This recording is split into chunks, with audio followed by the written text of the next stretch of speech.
सबसे पहले है कि हमारा समाज अभी तक मैंने सोया हुआ है। इसलिए सोया हुआ है कि 10% लोग अभी भी भारत पर 1947 से या इसके पहले कह लीजिए 5000 वर्ष पहले से शासन कर रहे हैं और अभी तक वही लोग कायम हैं। और हम लोग 85% की बात कर रहे हैं और लोग 10% लोग शासन कर रहे हैं और 10।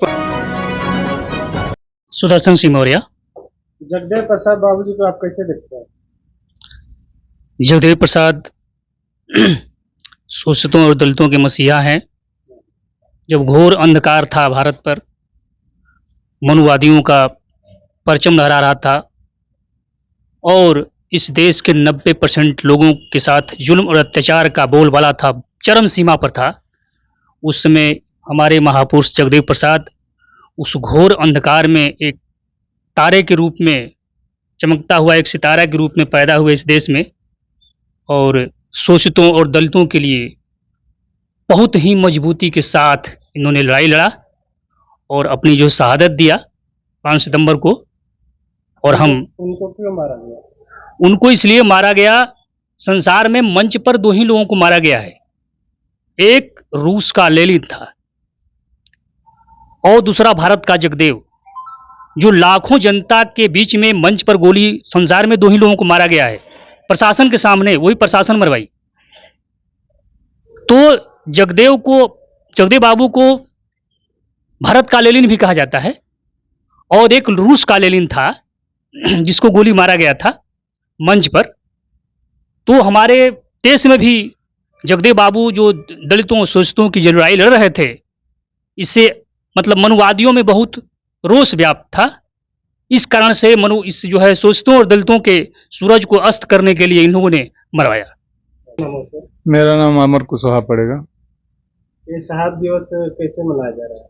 किस रूप में? ये शहादत दिवस हम लोग हर साल की भांति इस साल भी मना रहे हैं। बाबू जगदेव प्रसाद जी का जो शहादत दिवस मनाया जाता है, उनकी विचारधारा है कि शोषित और गरीब वंचित जो समाज में SC ST OBC के लोग हैं, उनकी आवाज़ और विचारधारा आज भी समाज के लोगों में जाए और लोगों को मालूम हो कि नहीं, हमने शहादत दिया है तो इस कारवां को लोग आगे लेकर चलें। जनता के लिए क्या कहिएगा? जनता के लिए हम लोग कहेंगे कि जो अभी हमारे समाज में हम लोग जाति जनगणना की बात कर रहे हैं, 85% अपना हक की बात कर रहे हैं, तो सबसे पहले है कि हमारा समाज अभी तक मैंने सोया हुआ है। इसलिए सोया हुआ है कि 10% लोग अभी भी भारत पर 1947 से या इसके पहले कह लीजिए 5000 वर्ष पहले से शासन कर रहे हैं और अभी तक वही लोग कायम हैं। और हम लोग 85% की बात कर रहे हैं और लोग 10% लोग शासन कर रहे हैं और 10% अपना हक हिस्सा भी ले लिए हैं। जैसा कि आरक्षण में 100% में कैटेगरी बटा हुआ है कि 27% OBC का है, तो OBC में भी क्रीमी लेयर का कॉन्सेप्ट लगा दिया गया और उसको भी 1993 में लागू किया गया। तो जो हमारा संविधान में था सामाजिक और शैक्षणिक आधार पर, उसमें भी आर्थिक ला दिया गया कॉन्सेप्ट 1993 में। तो जो OBC हमारा बनता है सामाजिक शैक्षणिक के अलावा, उसमें क्रीमी लेयर शब्द, जिसको आर्थिक कह लीजिए कि आर्थिक शब्द भी लाया गया है। उसी तरह SC ST पर अभी देश में मैंने समझिए कि एक षड्यंत्र चल रहा है कि उसको उपवर्गीकरण कर इनके हक से मैंने शोषित वर्ग और जो दलित SC ST हैं उनको वंचित कर दिया जाए।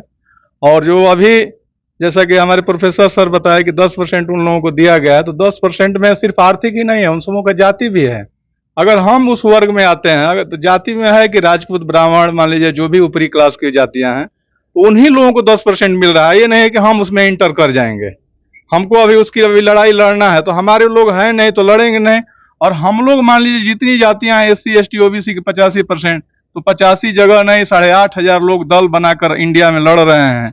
तो कभी हमको नहीं लगता है कि जब 8500 लोग जब तक से एक नहीं होंगे, तो हम लोगों को सत्ता मिलने वाली नहीं है। क्या कहेंगे? सरकार हमारी नहीं है तो हम अपनी आवाज सरकार तक नहीं उठा सकते, क्योंकि जब तक से हमारे लोग सोए रहेंगे तो हम लोगों का हक और अधिकार से वंचित रहेंगे। हम पूरी बात यही कहेंगे कि सबको एकजुट, पहले हमको एकजुट होना पड़ेगा। जितने हमारे राजनीतिक दल SC ST OBC के बने हैं भारत में, तो सो अपना रोजी रोजगार खोल लिया। जैसे राजद है तो राजद अपना रोजी रोजगार, उपेंद्र कुशवाहा अपना रोजी रोजगार, नीतीश कुमार उन RSS असंघ के गोद में बैठकर अपना रोजी रोजगार, मांझी अपना रोजी रोजगार, रामविलास अपना रोजी रोजगार, मुलायम सिंह यादव, अखिलेश सिंह अपना रोजी रोजगार। इस सबको एक मंच पर आना होगा और एक होना होगा, तो अभी हम लोग सत्ता प्राप्ति और जो भी कुछ होगा संविधान और हक अधिकार प्राप्त कर सकते हैं। मेरा नाम राम बिहारी सिंह। आज हम लोग शहादत दिवस रामगढ़ प्रखंड में मना रहे हैं और यह मनाने का सिलसिला हर एक साल 1974 के बाद जो है चलता आ रहा है, लेकिन मनाने के लिए केवल मनाते हैं और लोगों उनके विचारों पर नहीं उतरते हैं, जबकि हर व्यक्ति को समाज में उनके किए गए कार्यों को पूरा करने के लिए शहादत दिवस मनाया जाता है, याद किया जाता है कि उनके जो छूटे कार्य हैं, जो उनके अधूरे कार्य हैं, जो वो कर नहीं पाए, उसको हम लोग पूरा कर सकें। इसीलिए प्रत्येक वर्ष की भांति इस वर्ष भी 5 सितंबर को उनका शहादत दिवस है। भले उस दिन न मनाकर 2-4 दिन बाद या 10 दिन बाद हम लोग मनाते हैं, लेकिन यह कार्यक्रम प्रत्येक साल चलता रहता है कि पीछे हम लोग कितना कार्य किए और कितना रह गया। आगे हम इसी विचारधारा के साथ करते रहेंगे।